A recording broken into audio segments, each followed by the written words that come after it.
3 સપ્તાહના ઉપલા સ્તરે પહોંચ્યા બાદ સોનાની કિંમતો ઘટી, ચાંદીમાં પણ રેકોર્ડ સ્તરેથી જોવા મળી નફા વસૂલી. ટ્રેડ ટોક અને યુએસના આર્થિક આંકડા ઉપર ફોકસ શિફ્ટ થતા કિંમતો ઉપર અસર. યુએસ તરફથી રશિયાના એક્સપોર્ટ ઉપર પ્રતિબંધ લાગવાના સંકેતોથી ક્રૂડ ઓઇલમાં વેચવાલી ઉપલા સ્તરેથી ભાવ આશરે 2% તૂટ્યા. બ્રેન્ટમાં $69 નીચે આવ્યો કારોબાર.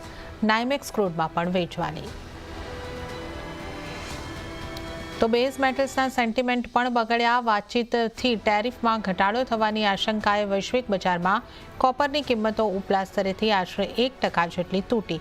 હવે બજારની નજર યુએસના સીપીઆઈ, પીપીઆઈ, ઇન્ડસ્ટ્રીયલ પ્રોડક્શન અને રિટેલ સેલ્સના આંકડા પર. અને રબર ઉપર ફોકસ. કિંમતો વધીને 1 મહિનાના ઉપલા સ્તરે પહોંચી. ઉત્પાદક દેશોમાં હવામાનને લઈને ચિંતાઓ સામે ચાઇના તરફથી માંગ સુધરવાની આશાએ કિંમતોને મળી રહ્યો છે સપોર્ટ.